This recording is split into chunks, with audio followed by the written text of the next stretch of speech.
Hey everybody, how you doing? Well, that's good. Welcome to PHLY Flyers. My name is Bill Matz. I'm your director of fun and games for the afternoon. Joining me as always is Philadelphia's #1 hockey beat reporter, Charlie O'Connor, as well as Broad Street Hockey's own Kelly Hinkle. What's up today, fam? How's it going? It is going well. Hinkle, I wanted to talk to you about this earlier this week, but you weren't here on Tuesday. I heard. Have you seen Clerks 3? Sure have. Can I just set Did you openly weep? Can I set the scene for you? Because it's actually kind of hilarious in hindsight. So I had been dumped by another medium ugly man in his 40s, and I was feeling a bit down.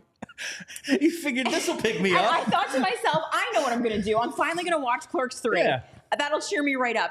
When I tell you I was openly weeping on my couch. I haven't, I don't know. I can't remember the last time a movie made me cry that hard. That was, my buddy was like, a couple of weeks ago, was like, have you seen that yet? I was like, no, I'm going to the thing, so I'm just waiting until then. Oh, He's you like, hadn't seen it? No. Oh, shit. Yeah, watching it in public for the first time was like, oh, no. Thank God I was with a whole bunch of people who knew what I was going through. Like, if this was just a random movie theater, it would be like, this guy, he's got a problem, man. Like, this can't possibly just be about fucking Clerks 3. There should be a warning. No, it was. Did you know it was sad? My one buddy was like, have you seen it yet? Like a couple of weeks ago. And I was like, no. He's like, maybe just like, don't. And then like when Kevin Smith did a Q&A after every movie and he set the whole thing up and he was like, yeah, so you guys are probably going to get out around here like maybe 2, 3, and we're going to finish up with Clerks 3. So I'm going to send you out of here on a real up note. I was like, oh, so it is what they said. And yeah. that was rough. It was. I had like an existential crisis for like 2 days. No, it fucked me up, man. It was so sad. I'm not like I don't really go through a whole lot mentally. If that's what depression is, my God, it's rough out there, man. That was anyway. Yeah, that was a couple of days of maybe the last time I cried that hard. Honestly, was in a totally different context. The Eagles winning the Super Bowl. All right, and we found out just maybe like an hour ago. Nick Foles, it's officially over. He's retiring. And at the home opener, he's going to retire an Eagle. Is he like the ultimate folk hero? Just like a guy, like he had the first run, like he had a 7-touchdown game. He has the 27-2 season. But like it's 1 year. He's all right that second year. Then they trade him. And then he comes back as a backup and has that run. And then that's it. Like, played a couple of games, had that second playoff run where, goddamn, if Alshon catches that, who knows what, like, is this guy going to the Hall of Fame? But, like, such a small sample size and accomplished so much. Is he, like, the ultimate Philadelphia sports folk hero? Like, I can't think of anyone where it's like, yeah, man, it was, like, 25 games total where you go, like, he was the fucking man. But that's it. I can't think of anybody on any of the other teams that is at that level. The only thing I can think of is close. And number one, they didn't win. Number two was more collective, would be that 93 Phillies team. In that they just were just like a bunch just of 1 year. Just like a bunch of guys who 1 year came together and were way better than they probably should have been. And they all just sort of had that like rough and tumble sort of feel. So people gravitated to them and still do. I mean, there's a reason why John Kruk is literally on the broadcast. He became a legend because he was a key part of that team. But to not only play that well, but also be the one who finally brings a Super Bowl to Philadelphia in the sport that Philadelphia sports fans care about the most. And this is not a slight against Flyers fans and hockey whatsoever, but let's be honest. We know. The Eagles run this town. I always say, like, listen, like, look behind Kelly. Like, there's a poster of Nick Foles on that wall. I always mess it up too. But it's just, I always say, like, hockey's my number one. The Flyers are my number, but the Eagles are something different. The Eagles are our civic religion. If you are behind a mother with 2 kids at the Wawa waiting to pay, I bet you all 3 people in front of you have thoughts about who should start at right guard. Oh, yeah. Like the Eagles are just something different in this town. Yeah. And listen, I am very much looking forward to the Flyers being relevant again. So like maybe one out of those three people has thoughts on who should be the sixth defenseman one day. But that is not the way things are right now. And that's just and Nick Foles did that thing for this town that seemed impossible. I always kind of thought that was like the penance we had to pay. Like eventually we'd win a cup and eventually we'd win an NBA title. I saw a World Series. Right. But like for the price we have to pay for who we are is you never get that thing. Like we are, who's the Boulder guy? Not Sisyphus? Ulysses. Sisyphus. Yeah. That's Sisyphus, it. yeah. That's us. But apparently it was possible. All we needed was a backup quarterback. The one thing I was thinking about today, actually, because I forget who tweeted. Somebody on my timeline had a tweet that just jumped out at me, and basically about the fact that I am never going to forget how lucky we were to have Nick Foles have two of like literally the best quarterback games I have ever seen in my life in the NFC Championship game and the Super Bowl. And I was thinking about it, and I was just turning over and pondering this concept. Like we have talked so much over the past decade about, look, the Flyers have been poorly run on many levels. They've also been insanely unlucky. Yeah. We also have the Sixers. I talked about the curse of Wells Fargo, that the Sixers, just crazy stuff happens to them constantly. And I was just pondering, like, is it possible that all of that bad luck was what we had to deal with as a city to get those two impeccable games at the best possible time from a mediocre at best backup quarterback? A Justin Clue tweet where it's like, we all knew the cost. We all knew the cost. Yeah. Like to get those two Nick Foles, because Nick Foles, like, let's be honest, he was at best overall an average NFL quarterback. Yeah. Mm-hmm. He was extremely streaky, and that was his strength. His highs were unbelievably high. This motherfucker is Tom Brady. Yeah, and his lows were unbelievably low. Better on one day, he was actually better. It was just like his lows were, he threw 3 interceptions and got concussed. Yeah, but in aggregate, he was an average quarterback. Yeah. So perhaps all of the bad luck that we have seen the Flyers and Sixers in particular deal with over the last decade, that was just the cost to get those 120 minutes of perfect football from Nick Foles in the most important games possible. The running radio, like sports radio bit in this town for years leading up to the Super Bowl was like, what would you give up? Right. And it's like, it turns out the answer was Joel Embiid, Ben Simmons, and then the Flyers. The Flyers for 15 years. The Flyers. Like that was. Hopefully, we are turning the quarter here. I will say, there's no way to transition from Nick Foles to the power play. This I got TSN to watch article, the game at Charlie's house, and Charlie's the hockey guy, so seamless transition. And we ran down Broad Street. We did. Yeah. The Kelly watched the whole game in the bathroom. I kept having to go to the bathroom because things kept happening that were good when I was in the bathroom. So I just was like, I'll keep going there. But it's something that hasn't been good. I don't know. I just found that TSN article from earlier this week. From Travis Did you see it on the flyby? I saw it on the flyby. I wanted to get to this like 2 days ago, and it just kept not working.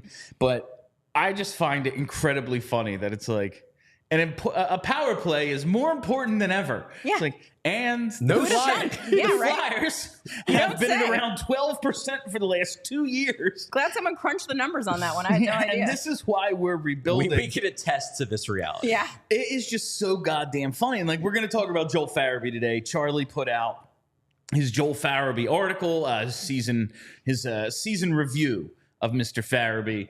And just like looking at his numbers, I'm like, you know what his career high in power play goals is? 3. Yeah. He had 2 last year. Yeah. Like, if he has 7, we're like, oh, what a fucking season. Good year. Yeah, what a 29 goals? Hell yeah. Like, no, that's not the way it went.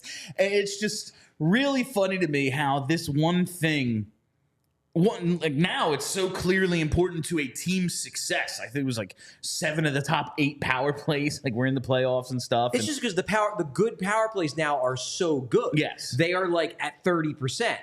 And the Flyers were at 12. And like, they needed a run. Remarkable. They needed a run of Igor Zamula for 2 weeks looking like he knew what he was doing I was out going to there. say that was like the high point. Yeah. Was Igor Zamula could pass the puck, right? To get to like it was around 10 for a lot of the season. But just looking at, like, let's just do this by fractions. Let's go back to elementary school math. Basically, the best power plays very close to score 1 out of every 3 times they hit the ice. The Flyers score it 1 out of every 8 times they 8 hit to the 10, ice. yeah. That is wild. Like, that is an enormous discrepancy And when not you look only at it that- in fractions. Not only that, but they got really damn close to scoring more shorthanded. They were real close for a while. It was- Real close. So close for about half the season. Yeah. Like, we're not talking like a week and like some random game. Like, yeah, they had 3 against Dallas. Like, it was for a while. It was like, yeah, they have 9 power play goals and 7 shorthanded. It's actually impressive to be that bad at scoring a goal when you have an extra guy on the ice. Actually, sometimes too. I just want to look it's at just impressive. this. Isn't even something you just made me think of, like the players themselves. Like, did they have multiple guys with more shorthanded goals than power play? Probably. Like, Well, I'm team sure leader- they did, because some guys only run shorthanded. But that's Like Scott Owen Laughton, of Tippett. course. Owen Tippett led the team with 5 power play goals, and yeah, Big scorer. Travis Konechny 6 shorthanded. Paling had 3 shorthanded. Lawton 2. How many Yes. how many power play goals did Konechny have? 4. So he had more shorthand goals. Than power Yeah, play. 10. It's wild. 10 special Wild. teams goals, 60% of them insane. on the penalty kill, and he's their best player by a lot. Yeah. Last season, like It's crazy. It's power play goals. Owen Tippett 5, Konechny 4, Forster 4, Frost 3. Yeah, this is like Bobby Brink is there with 3. It is insane how few power play points anyone had last year. There are so many stats you can look at that they jump out at you, and you're just like, if anything, we've understated how bad the power play is. So here's one. If the Flyers improved, if the Flyers jumped 5 percentage points, a significant boost. If the Flyers jumped 5 percentage points off of their percentage they had this year from a power play success rate, they would still have been the 28th best power play in the league. Jesus Christ. If they jumped 10 percentage points, now we're talking an enormous jump, they still would have been merely 15th. Good God. And this is a stat that, like, at the top is separated by, like, a few decimal points. Like, like Usually. and we're talking like 5 to 10% jumps. they need a 100% improvement just to be mid. Yes. That's incredible. I almost respect it. The top 5 teams in the league, Like Carolina the top and New 5 York. the top 5 of the teams in the league from a power play standpoint had twice the power play efficiency as the Flyers. That's They scored double.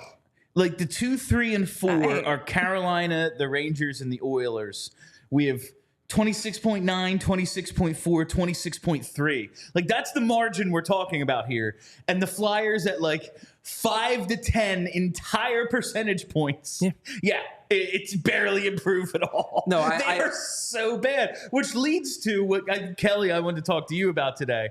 Like, we talked about Mark Recchi yesterday, and like, he's got to be better. He's got to be better than Rocky Thompson. Okay. But The lowest bar. this is what we're talking about here. The worst power play I 2 could years go in a row. find a guy out on Spring Garden. He would be better than Rocky Thompson.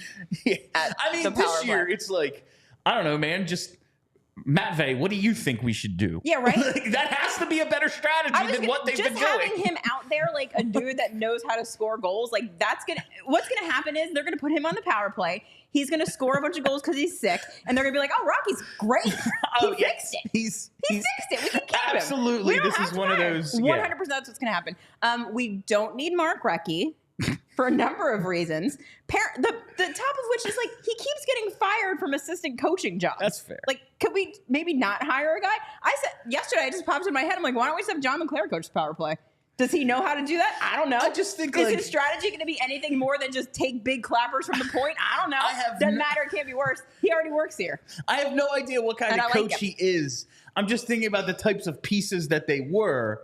Like, LeClaire was a guy who you needed to pass to or bounce the puck off of, whereas Recchi was more the point guard, so maybe he'd have some thoughts on how to do it. That's all. Yeah. But yeah, it's not as if, I mean, he just got fired by Columbus, who stinks. But Yeah.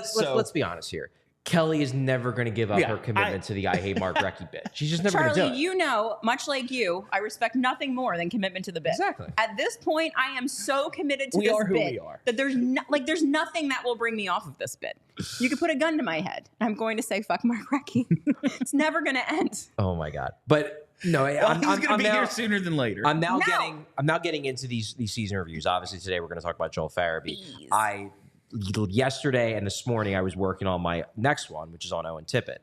And I just think it's going to be a recurring theme in all of these season reviews when I talk about, like, what could they do in the future?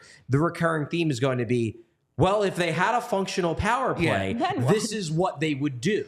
It's just, I think this is probably going to be in 6 or 7 of my reviews that I do the rest of the summer because it's so glaring and it does make you take a step back and make you think. And I know that it's not this simple because part of the reason why the power play isn't good is because the players haven't been good on it. I'm not absolving them.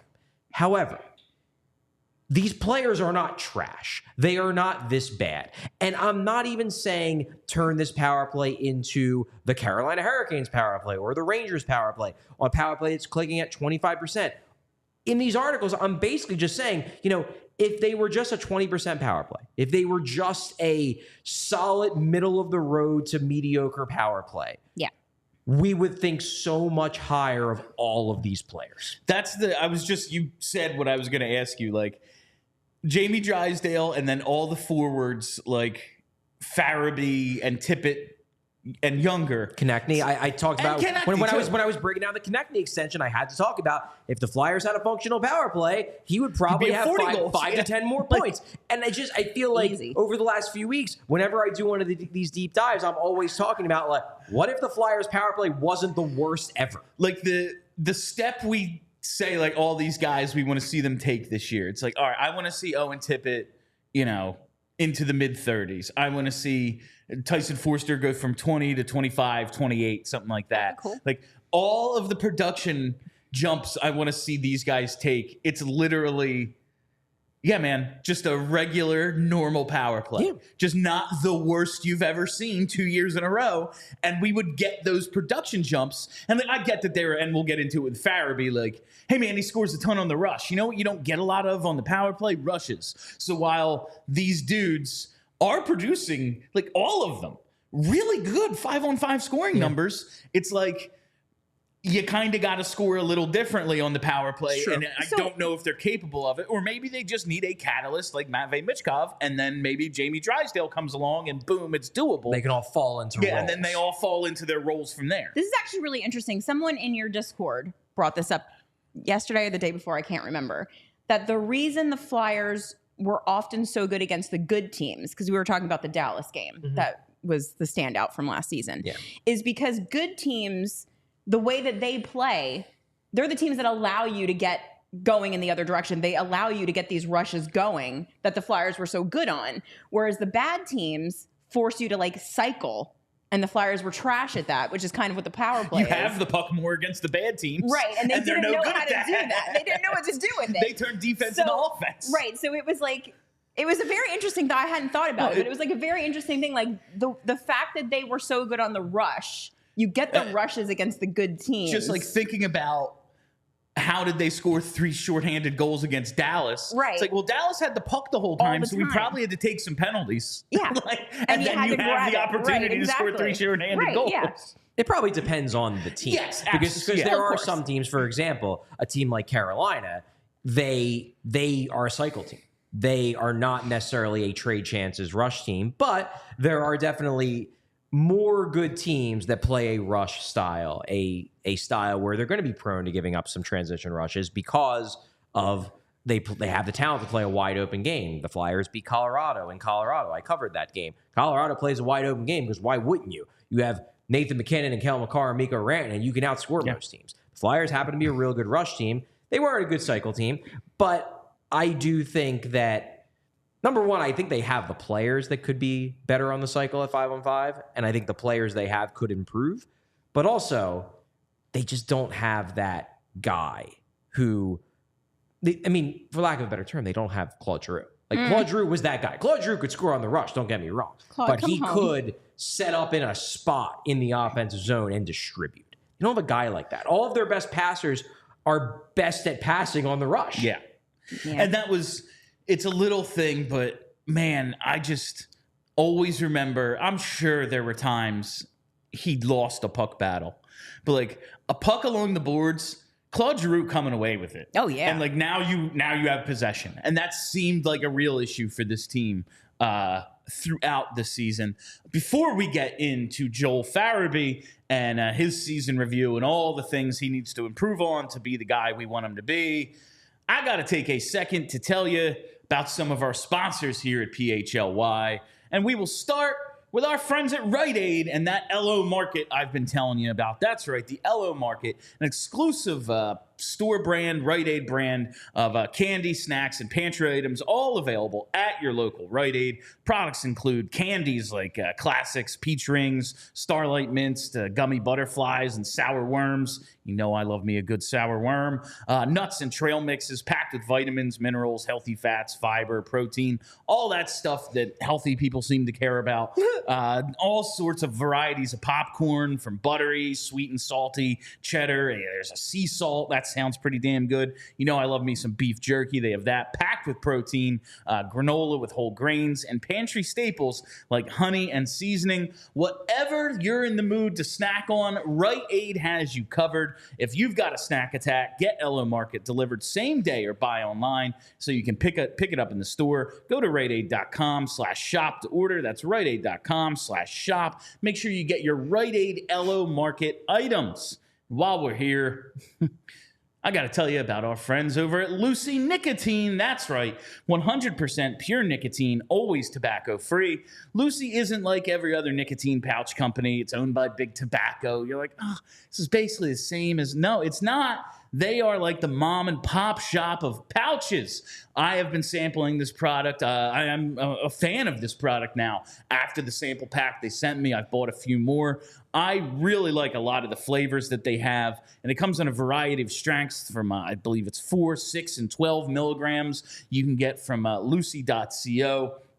Some of the flavors I really liked. The apple ice is kind of like an apple cinnamon sort of thing. It's really delicious. I'm partial to mint and wintergreen, but I've said like mango, water ice, stuff like that, kind of out on. The mango Lucy pouches, pretty damn good. Pretty damn good, if I don't say so myself. And if you're not a pouch guy or girl, Lucy gum is available in 2, 4, and 6 milligram doses, so you can maybe try some gum instead of the pouches. Whatever you want, you got to set yourself up with a subscription and have Lucy delivered straight to your door. You got to level up your nicotine routine with Lucy. Go to lucy.co/flyers and use promo code FLYERS to get 20% off your first order. Lucy offers free shipping and has a 30-day refund policy if you change your mind. That's lucy.co and use code FLYERS to get 20% off and always free shipping. Here comes that fine print. Lucy products are only for adults of legal age, and every order is age verified. Warning, this product contains nicotine. Nicotine is an addictive chemical. All right, it's Joel Farabee time. That's right. Time to talk some Joel Farabee. Charlie wrote his season review number 2, and it was on... It's actually number 3 because I did the Cam Atkinson one way back. That's right. Because I knew he wasn't coming back. So I was like, gotta get that done. Yeah, there's Lawton, Farabee. It's like, well, maybe. Yeah. But there was no way Cam Atkinson was coming back. Yeah. So it is number 3. Joel Farabee, you put that out yesterday. If you want to read it in full, just go to allphly.com, sign up to be a diehard. That's right. These are for diehards only. But we're going to talk a little bit about it today. 2,500 to 3,000 word deep detailed dives. You're going to pay for it. You're going to pay for it. Sorry. Yeah, you can get the breaking news and stuff for free. Yeah. But yeah, we gotta keep Charlie in diamonds and furs over here. You got that straight. So Joel Farabee, what a weird season, man. It was. Like, if he has this season in reverse, we're like, oh hell yeah. Like, and he kind of did 2 years ago. Like, coming back from that neck injury, he played all 82 games, but like the first 70 was like, oh shit, this isn't good. And then those final 15 games, he was really good. 12 got points going at the end. 12 points in the final 15 games, 6 of them goals. Like, all right, this is a building block. If he continues to stay healthy, works this summer, and comes back, he can hit the ground running and really look like a hell of a player. And he did. In the first 48 games of the season, 17 goals, 40 points, plus 11, 16 minutes of ice time. His ice time never really changed, which gets to, like, it did for a little bit, but he talked about his usage at one point. It rubbed me the wrong way. And it was like, I'm not here to make excuses, but, well, you are. What did he say? I forgot. I don't remember that. I think so.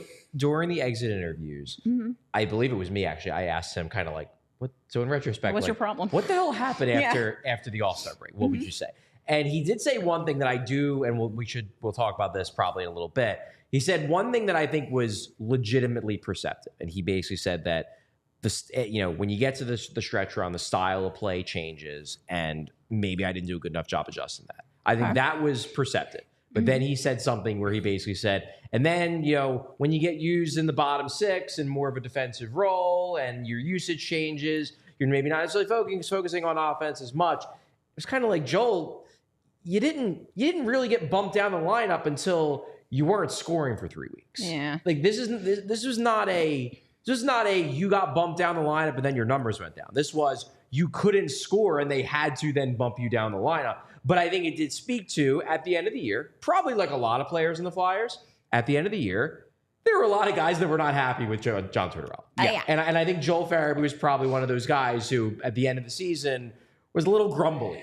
He did. And he let that leak out a little bit, I think, in the exit interview. He did have a 5-game stretch, games 77 to 81, where he averaged 12-27 of ice time. But again, that was after a month of him doing jack shit. Even though in that 30, the first 48 games, he played really well, averaged 16 minutes and 2 seconds. The final 34 games in which he sucked, 10 points, minus 24, actually averaged more ice time, 16-25. It's negligible, but it's more. It's more. It's really just that 5-game stretch where there was a prolonged multiple game. Yeah, he played. You ain't playing. He played on the fourth line a little bit. And honestly, he deserved to. Yeah, he stunk. Yeah. He had 10 points in the last 34 games. He's making $5 million a year. Sorry, bro. Good. You got to be better. Exactly. That's really bad. And in Farabee's defense, in that answer, which I thought was very interesting, and this is why it was a little revealing to me. So he starts out talking about the change in the style of play. Then he gets into the usage. And then it was almost like mid-talking, he realized that he was going down a road he shouldn't be going down. And then by the end, he spun it back to, but in the end, I need to do a better job. I'm disappointed in how I played. I take responsibility. So it was almost like in medias res, he realized oh shit, this isn't what I should be saying. Yeah, right. Let me turn it back to it was all me. It's all my fault. But he just for a little bit, he let it leak that he wasn't particularly happy at the end of the year with how he was being used. So I will, and listen, Farabee, he is a guy they need to see take a big jump. And we talked, where does he fit in the lineup right now? Well, in my head, every day I'm writing out what I think the lineup should be in my notes app. And it's, man, it's you, Lawton, and Brink on that third line. That's the way it's going to be because everyone else was better than you last year. But in his defense, I will say, and this is going to be a running theme with guys around his age. I think we're going to look back on the pandemic era players and be like, that did fuck with their development a little bit. So his very first season is 2019-20. Obviously not a full year. Right. Second year, 2021. That was the weird code year. And he had a good year. That's also a short year, and he had a good year. He had 20 goals that year in a short season. That's what got him this contract. He missed a bunch of time in the third year, played a career-high 63 games, but that's simply because the other seasons were shortened. But he missed some time in December, and then late January, early February, he missed a bunch of games. So his first full season, 82 games, he's recovering from disc replacement surgery and didn't look like himself until the last couple of weeks of the season. He's got the neck thing. I think he was recovered from the surgery. The big thing is that he didn't have a summer. He never got to work. No working out. You're coming back from the surgery. Yeah, he's healthy, but he never had a chance to work out that summer. And what was his, it's still a flaw. It's not as big of a flaw. Yeah. But his big flaw was that he's a string bean. Yeah. He's bulked up a bit, definitely. But I remember covering him as a rookie, and that dude was so skinny. Yes. You could see the talent. You could see he was a good player, but he was tiny. And that summer that he lost because of that neck surgery, I think he was looking at being a summer where he was going to make some big gains. He said, and he if anything, he lost. Yes. So last season was kind of his first full healthy season in the NHL. Some of these things, like he did get hurt his third year. Like that happened. He did get hurt off-season training. He played 82 games, but he was never himself. Right. Last year was like the first time, and I realized like his age, like, he was 23, 24 that last year. But 20 goals, 50 points, 22 goals, 50 points for your first full NHL season, pretty damn good. I don't think that so like time got messed up for all of us, right? Because in my head I'm like, well, Farabee hasn't been on the team that long, and then I'm like, oh wait, 2019, that was so long ago. But then I'm like, wait a minute, it wasn't real time. Yeah. Like I don't think that in our brains when we think about these players, we don't give them enough of like grace, I guess, because it's sort of like Morgan Frost too. Like the amount of time he actually had playing in the NHL, if you just look at the years, like the dates, it's a lot of time. But the amount of actual time, not that much time. And so like, I feel like a lot, because I'm sure we're going to talk about how like half the fan base wants to trade Joel Farabee. But like I don't think when we're thinking about evaluating these players that were very young that COVID season, we're not giving them enough of a break, I think, on the fact that like their entire development got a little bit fucked up. And we are expecting them to have been on the same track as every other NHL player who's been in the league. Like if you came in 2015, 5 years later, you should be here. But if you came in 2020, maybe in 5 years, you're not going to be at that same place because you simply haven't had the same amount of time. And I think that when we're thinking about these players, we kind of have to put that in the back of our mind a little bit, that they just haven't had the same amount of time as other guys have gotten. The development paths for a lot of guys have been different. One guy, and I'm sure I'll do a season review for him at some point, but one guy who I absolutely think had his development screwed up a lot by the impact of the pandemic is Jamie Drysdale. Yeah, absolutely. Yeah. Because Drysdale, like the OHL didn't play in his year right after he was drafted, which is part the reason why the Ducks threw him into the pro game as quickly as they did.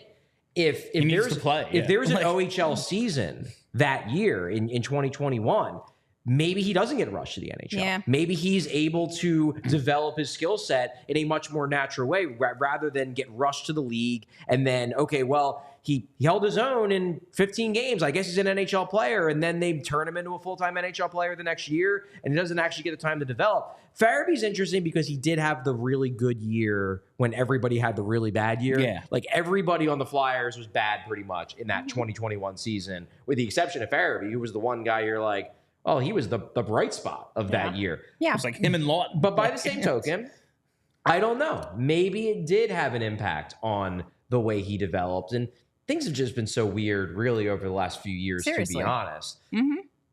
I do think that I agree with you, Kelly. I agree that when we look back on this, there will probably be, over the next 2, 3, 4 years, there will be a lot more guys who, as opposed to past decades, that emerge as late bloomers. Yes. Because they didn't have the chance to bloom naturally as they would have in the 2010s or the 2000s or the 90s. Because the calendar time is the same, sure, but the number of games is just like way the amount fewer. of things you can do. Like, it was seriously limited. Yes. And you factor in also then that neck injury. It's like, he's behind the 8 ball. So I'm hoping if this is the case, he's one of these guys who at like 25, 26 has that breakout that you expect now from 22, 23-year-olds. But I think that's the thing I'm looking at. And I think there is a group of games that we can look at between 2 seasons ago to this season that are kind of encouraging. That's the thing. My point, and the point I made in the season review, is that it really was a tale of 2 seasons. You have, and you break it up in our outline, you broke it up by game 48. Yeah. Mostly because games 49 and 50 he didn't score and had really bad plus minuses. Yeah. I broke it up in the article by game 50 and then the final 32 because it was 50 games before the All-Star break. Way easier. And then he came back from the All-Star break and was shit. Makes more sense. But in those 50 games, he was really, really good. Yeah. From October through the end of January, Joel Farabee was everything you want him to be as a player. It's just that we forget how good he was because he was so bad in the final 32. And I think, like, I know it's weird to, like, combine the end of one season and the beginning of the other. But if you take the final 15 of 2022-23 and the first 48 of 23-24, this is so many numbers. You're looking at 23 goals and 52 points in 63 games. That is not bad. That is a 30-goal, 68-point pace. Yeah. Not bad. Is that not exactly who we need him to be? Yeah. Yeah. 30 goals, 70 points is exactly what we need out of him if he's going to be what we need him to be. And he gave you that for an extended period of time. And then maybe, because he's never played a full season healthy before, he got worn down last year. Like, I'm willing to allow for that excuse. Now, that is not to say, all right, bud, now you know what it takes. Yeah, you got to figure it out. You got to be that guy for 82 games now. But I think it exists in him because we've seen it, kind of. What I can tell you is that the conversations I've had with people in the Flyers organization, I think that is their theory. Their theory is that he wore down. They think, and the reason why I didn't originally believe that, and I still don't fully buy it, I'm still a little skeptical. Everybody I talk to, both in the organization, especially the other players, like prospects, they all spoke to how hard Farabee worked last summer. That he was basically in the gym all the time, that he was laser focused on making gains and becoming strong and becoming ready for that season. And he came to camp and he looked good. You know, he was killing all the torts, death sessions and whatnot. Like, he was ready. So that's why when I was evaluating it in the moment, when he had his late season struggle, I wasn't really willing to accept he just got worn down. It's like, I don't know. He worked his ass off. It's like, how much harder can he really work to not wear down? But I get the sense that people within the Flyers organization think that he can be even more prepared for a season to avoid what happened over the final 2 months of last season. And this is, again, a theory. I have no idea. But, like, to me, that is more than a work smart, not hard thing. Yeah. Like, yeah, maybe. Knowing, like, you do all this work, you get in great shape, but the being able to maintain throughout a hockey season, everyone says how hard that is. It's true. Like, you know what, you're tired. Yeah, like, it's really hard to keep that up. And now knowing, like, I'm willing to go, like, 2 years ago, yeah, he played 82 games, but not really. Like, he was just trying to survive. He was trying to hang on. Yeah, like, he was trying to survive those. Now it's, you know what it takes. So I need to see that applied.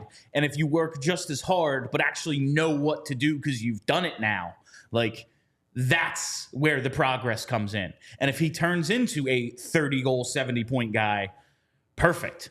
Like, absolutely awesome. We really, really need that guy. Like, that is what Travis Konechny is. And we've talked so much about, like, if a couple of guys can join Travis Konechny on that tier, dope, you know? Yeah. Like, then perfect. Yeah. Now we have the makings of really good depth, and okay, we need that 1C and we're set. Yeah, I think too, and this brings us back to what we were talking about earlier in the show. You need to also account for the fact that the power play is terrible. Because, and this is something I have in the piece that honestly shocked me. Again, you can't totally throw out the final 32 games. However, over the first 50 games, Joel Farabee, okay, we're talking about a guy who, if you look at 5-on-5 points per 60, this is the situation that everyone plays. So it's the most apples-to-apples situation. Everybody plays 5-on-5. Yeah, teams have different systems. They have different teammates. But everybody plays 5-on-5, okay? And then you normalize for ice time by using the per 60 rate. Farabee's points per 60 rate in the first 50 games of the season was 2.92. Now, that might just be a random number to most people. Okay. That was fourth best in the entire NHL among forwards. You know who was fifth? Connor McDavid. He's pretty good. Wow. And then if you take away secondary assists, so you're just looking at primary points, goals, and primary assists, because secondary assists, well, sometimes they are indicative of a guy being involved in the play and creating the goal. A lot of times just because they made a pass and then 2 other guys did all the work. At the first 50-game mark for Joel Farabee had the highest primary points per 60 rate of any forward in hockey. Okay? That's wild. Like, we're not talking about a guy who the first 50 games was good. We're talking about a guy who, at 5-on-5 from a scoring standpoint, he was elite. And the only reason why his numbers overall weren't elite is because he didn't do shit on a power play that everyone didn't do shit on. Yeah. That's, to me, like, that's really exciting. Now, again, can't throw out the final 32. He was shit, the final 32, to be sure. But if you can get first 50 games Joel Farabee back and then give him, and I know I'm beating a dead horse here, but you give him a functional power play that he can be on. Suddenly, you're like, could he be a point per game guy? Like, that to me is his ceiling. His ceiling is elite 5-on-5 point producer and then fine on the power play. And then you're talking about a guy who's breaking 70 points every year. Because to me, he is, if this power play is going to function, like, he's got to be a key part of it. Guy, like, to me, he's a perfect bumper guy. Like, he's got a very good shot, and he's good at scoring goals around the net as well. He's got good hands. I would love to see him in the middle of the power play, taking passes from behind the net, taking one-timers like in that, the Hartnell, Shen, Couturier role, like from the wall. Yeah. Like, I think there's a lot of ways you can utilize Joel Farabee on the power play, but you still need the catalyst to make it all work. Yes. Like, that's been the issue. They got to figure that bit out. After Claude Giroux was basically no longer special, just a good player, no longer awesome, the power play has been fucking atrocious. Like, historically bad. Here's one theory before we go to break that I want to talk about, because this is a personal pet theory of mine that I present in the article. Ooh. Joel Farabee, if you break down his numbers, this is where we get back to the comment he made at the exit interviews. If you break down his numbers, like, I'm not talking about his goals and assists. I'm talking about what he actually did on the ice. This is the tracking work that Corey Schneider does at all3zones.com. Definitely check that out. Become a Patreon. He does amazing work. If you really break down how he does things, how he did things last year, Joel Farabee, especially last year, and this is why I think the first 50 games were so good for Farabee, he was really, really good creating and scoring on the rush. And you go back and you watch his goals, especially in the first 2/3 of the season. They're all off the rush, basically. He is dominant off the rush. And it passes the eye test. I mean, he's really good. One thing that we've talked about on the show before is that what makes Farabee such a dangerous rush player in comparison to an Owen Tippett is you don't know what Joel Farabee's going to do when he has the puck. Yeah. Like, he could shoot, he could pass. He's good at both. And it makes him really tough to defend on the rush because he's good at everything and he's unpredictable. So the Flyers last season made their transition to a more rush-based attack, and Farabee thrived in that rush-based attack over the first 50 games. Get back from the All-Star break, teams start tightening things up. Yep. The rush chances aren't coming as frequently. It also didn't help the Flyers that they lost Sean Walker right around that time, who was definitely a guy who helped them create more of those easy transition rush chances. Game gets tighter. Teams aren't giving up those rush chances much. Farabee scoring goes in the toilet. I wonder if there's a connection there. And the fact that Farabee mentioned it at the exit interviews makes me wonder if he also thinks there's a connection there. And that if he's going to take a step, like, he might right now be a great rush creator and rush scorer. And in the first 2/3 of every season, he can take full advantage of that. But when the games get tighter, I think he's got to get better creating on the cycle, because that's how you got to score late in the season, and then hopefully this matters in the future in the playoffs. That's something like I was thinking about. Like, this was an issue for the whole team. It's why they started to suck all of a sudden. Yeah. And there were a lot of reasons, like, they got 700 goaltending as well. But, like, you just look at how this team scored. Yeah. After the All-Star break, it starts to become more and more like playoff hockey. Yeah. Now, that is concerning because, like, cool. So we have a team that's going to be good for the first 2/3, and then what? Like, okay, cool. What happens when we play good teams all the time? And this is the way games are. It's going to be tough. Yeah. But it does seem like something you can figure out. Yeah. Like, it doesn't seem like it's oh yeah, man, he's just not part of the skill he's set. just bad at it. Yeah, like you're good at scoring goals. Yeah. You should be able to figure out a way eventually. Exactly. Right? So Andrew has a basically this is the goal per game, point per game, the splits from the 50 games to the final 32. It's a little on the small side, so I'll read it out. I know for us, I think you guys should be able to see it fine who are watching. But first 50 games, goal per game pace, 28 goals. Point per game pace, 66 points. Points per 60, 292. Primary points per 60. This is all 5-on-5. 257. On ice expected goal share, basically 54%. Final 32 games.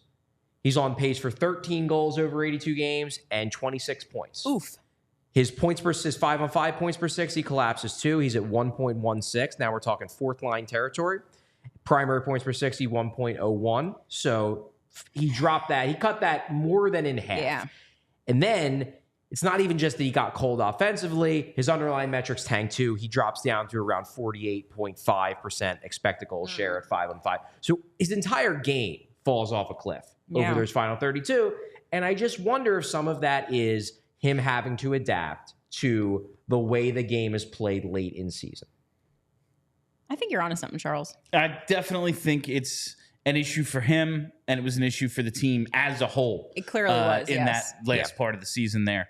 All right, before we finish up today's show, the final 15 minutes or so, I gotta chill. That's right. Gotta chill. I gotta tell you about Coors Light, baby, because between work, social media, whatever the hell Joel Farabee's doing out there, it's no wonder we're just worked up all the time.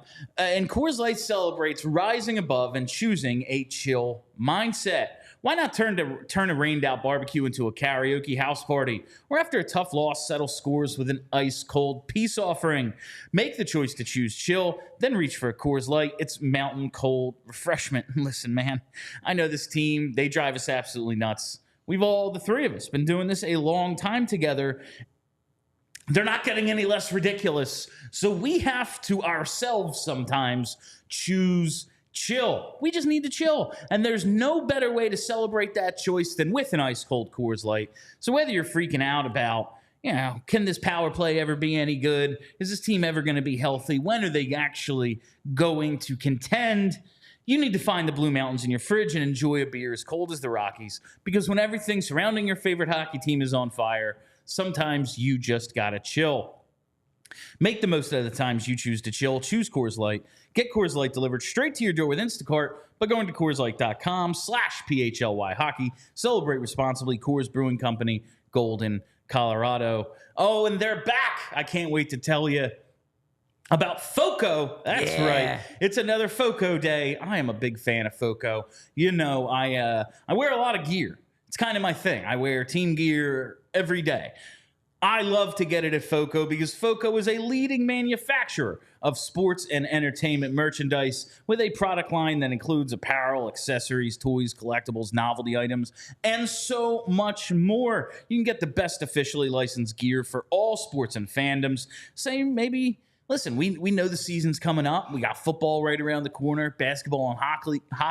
I love Hockley. Yeah. Love Hockley. It's my favorite sport. You got to ditch the busy work, You got basketball and hockey coming up right behind it. You show off your love with the team with branded friendship bracelets. Who doesn't love those, Whether it's hoodies, jackets, beachwear, even overalls, there's something for fans of almost every occasion. FOCO has even hooked up PHLY with a lot of the stuff you see on set here. They got some cool stuff. You got to check it out. They very much earned their place as friend of the pod. They certainly have.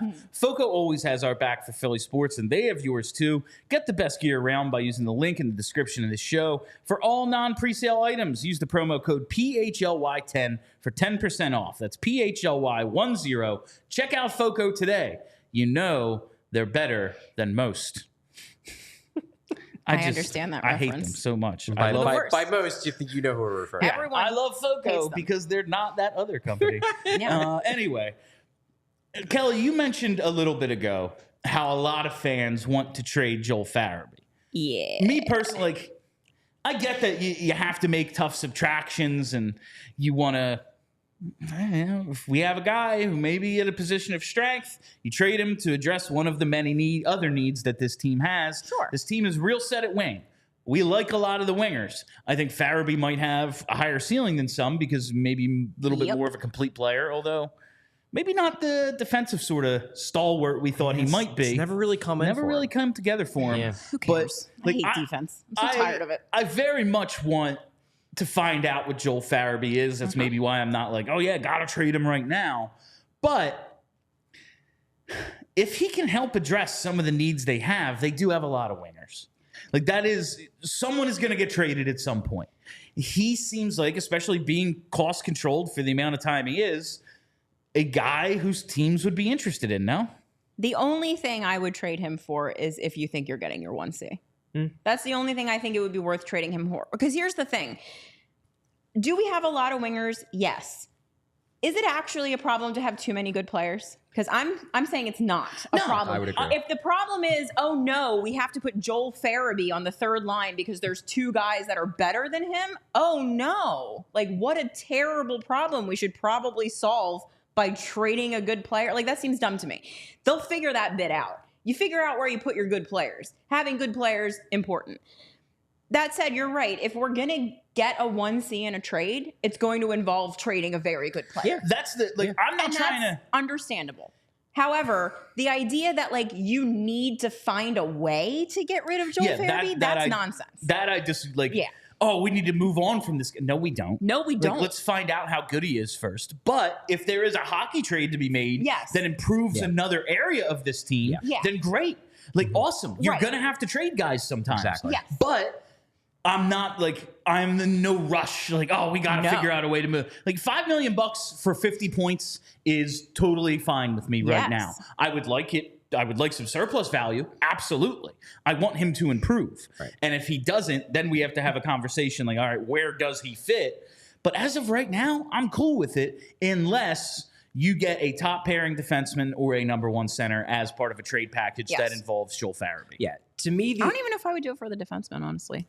I have a weird positive outlook on our defense that I can't explain. I have the opposite feeling. I think the forwards are good, man. I think they need one forward and they need like 4 defensemen. I guess I'm just like expecting Drysdale to hit. Okay. And then I'm like, does it suck that we have Risto? Yeah, but like maybe they could trade him. But like also if he's like the fine version of Risto that we saw before he got hurt, like you can make that work. And then like, you know, Sealer's good third pair. I don't know. I can't explain it. It's purely vibes based, like everything else that I do. I don't feel as bad about our defense as I think a lot of people do. I don't know that I would trade him unless we're talking about like a lock stud already established on paper 1D. Like, okay. But I feel like the 1C is such a more important hole that they need to fill that like that's the only one that I would be going. And I see some people in the comments being like, well, you're not going to be able to trade Joel Farabee for a franchise center. No, not just Joel. But like, not one for one. He could certainly be in a package. Oh, for sure. If you're adding in first round picks or some type of product. They have picks in the first 2 rounds. Like a whole bunch of prospects too. Like, you can't tell me that, and again, this is just like, I'm talking about a random pie in the sky 1C. I'm not talking about a specific player. But you can't tell me that if you call up a team that has one of those guys that is theoretically open to trading them and say, we'll offer you a first round pick, Joel Farabee and Oliver Bonk. Like, does that get the deal done? Maybe not, but they ain't hanging up. No. That is a quality there's offer. Something here. Yeah. There's something here for us to figure out. I believe that as well. Like, no, I'm not saying it's going to be a 1-for-1 trade. That would be insane. Well, if it is, Danny Briere could be. I'm voting for him for president. I'm voting for him. Taylor Hall for Adam Larson. The trade is 1-for-1. Like it can be done. If you find a guy dumb enough. Writing him in for president. Don't care where he was born. Like if he could pull that off. But like no, that's not what we're talking about here. We're talking about as part of a package in all likelihood. And I think a 20. What's he going to be? 25. After the new year, he's 24 now. He turns 25, I think, in January or February. See a February baby? Feb 25. Feb 25. Yeah. Okay. So in February he's 25. He just had a 50-point season. Like I don't know. It's a pretty useful player. He's got value. Useful. He's certainly got value. Yeah. To me, the only way you rush to trade Joel Farabee, and again, I am with you guys. I am fully open to trading Joel Farabee in the right hockey deal. Right. The only way you rush to Joel Farabee is if you believe in one of these two premises or both. Premise number one is that John Tortorella is not going to use Joel Farabee in any role other than third line, bottom six this season. If you believe that, if you truly believe that John Tortorella is going to look at it and he's going to be like, okay, my top four wingers every game are Matvei Michkov, Travis Konechny, Tyson Forrester, and Owen Tippett, and Joel Farabee is never going to crack that top four ever.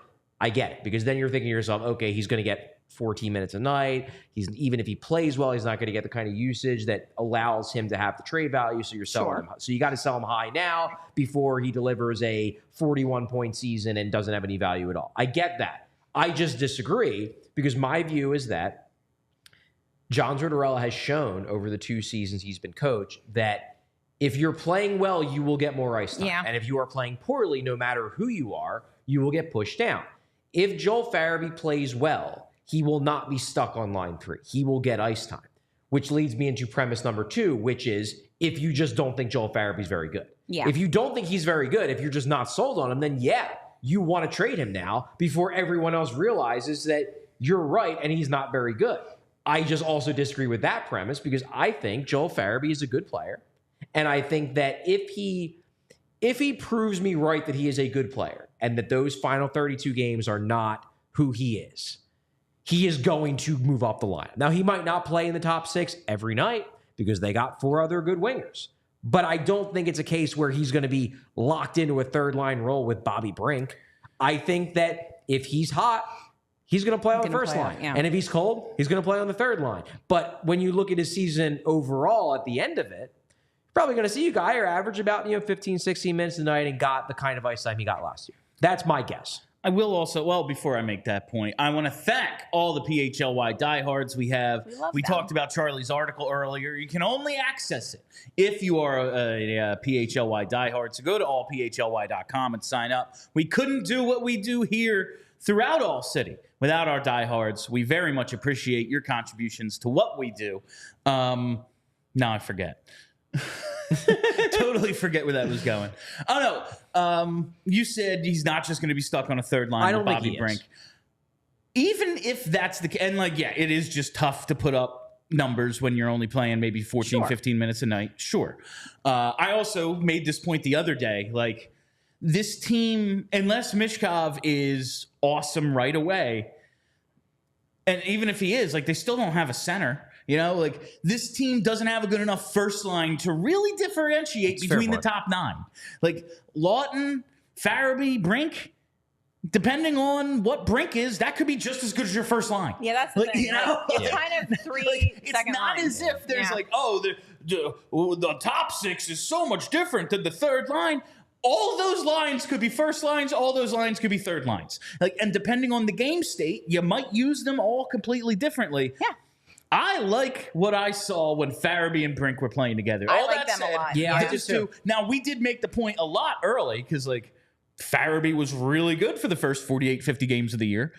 We liked what we saw out of a lot of guys playing with Joel Farabee. Yeah. I kept saying, he's got good chemistry. And you're like, how many different guys have we said have good chemistry with Farabee? Yeah. I was like, 3. Yeah. But that said, I do think there was something there between them. And again, I think part of that, this speaks to something we talked about a little bit earlier in the show. Part of that is just how good Joel Farabee is on the rush. Yeah. That it seems like he clicks with guys in a rush-based attack because he just knows how to read off them. Yeah. And Brink, I think they showed some legitimately above-average chemistry. But it's easy to have chemistry with a guy who's going to feed you the puck and who isn't so laser focused on one thing. Who isn't every time he goes down a 2-on-1, he's passing. Or every time he goes down a 2-on-1, he's shooting. It's easy to have chemistry with a guy who's just making the right decision based upon what the defenseman's doing, not because he just knows what he's going to do, regardless of the circumstances. I am looking forward to seeing. I think Farabee is very much one of the guys we're going to find out a lot about this year. This is a big year for him. I think this is very much are you a part of this year for Joel Farabee? I would agree. And it's personally, I'm happy we're getting this year. Yeah. I knew it was a possibility he was going to get moved. I didn't think it was likely, but I knew it was a possibility, especially if the Flyers went big on a hockey trade. Could still. I am happy that I'm going to get to see one more year of Joel Farabee because I still am bullish on his upside and I'm excited to see what he's going to become. I don't know what that is. But I do believe, I don't think he has superstar upside. But he's one of the guys I look at and I'm like, yeah, if he ends up being a 75-point-a-year guy, like that would not shock me even a little bit. I think he has that talent. Also, nobody wants to hear this culture shit again. But, like, I don't think you can discount the fact that Farabee is, like, the guy that takes in the young guys. I and think brings it's them into the team. Yeah. That's something I wanted to bring up because the idea of trading him, again, all for it. But he is kind of very much a part of the social core of this team. And while you trade those guys sometimes, listen, we saw Joffrey Lupul get traded. We saw Scotty Upshaw get traded. Like, all that shit Mike happened. Richards. But, yeah, Richards to Carter was a blowing up the core because they all fucking hate each other. That was the opposite of culture. But, like, sometimes you have to move those guys to make your team better. That said, if he has a good year, I really don't want to. No. Because he is part of something that they're telling us is very important. Yeah. Like, this is their doing. They have made me care about this way more than I did. Yeah. So we'll see. And I can tell you that when I talked to players, when I talked to veterans last year in the locker room during the season, and we would talk about the leadership group, you know, about just general things about the room, because that was a big discussion point last year of how is this team overachieving? Well, the room's so strong. And I would ask, well, who's emerging as a leader? And I heard it from, you know, Scott Lawton. I heard it from Travis Sanheim, you know, from Travis Konechny, heard it from some of the veteran defensemen. They all would bring up Joel Farabee, that Joel Farabee is a guy who's taking more of a leadership role. And that's what they want. Because, look, I know we talk all the time about, like, how many of these guys do you really need? How many of them do you need? Well, if you want to get to the point at some point where you don't need them, you're going to need younger guys stepping into those roles. And it does seem like Farabee, more than other guys, is making a conscious attempt to step into one of those roles. And he is in the unique age position of... Yeah, he's only, he's going to turn 25 in the middle of the season. But because of when he started and now where he is, he's like the exact middle. He's younger than Lawton and Couturier and Konechny, who've been here forever. But he's still kind of a vet to all the young guys who are coming in. So, and he's still of that age where it's like, yeah, man, let's come over my place and we'll hang out. Like, he can still we'll party, we'll play video games. That Zoomer language. Yeah, like he's not out of place on TikTok, you know? Exactly. Like, all right. Andrew, do we have any super chats? No super chats. No super chats. So we're going to go right. No super chats. Get it together. We're going to go right to revealing the poll results, and this was a tight one. This was a tight one for our Tuesday Reviewsday movie. It came down to Mighty Ducks, Miracle, Goon, and Youngblood, and it is going to be Miracle. Oh, you people love cheesy movies, don't you? Miracle just edged out Mighty Ducks, man. Come on.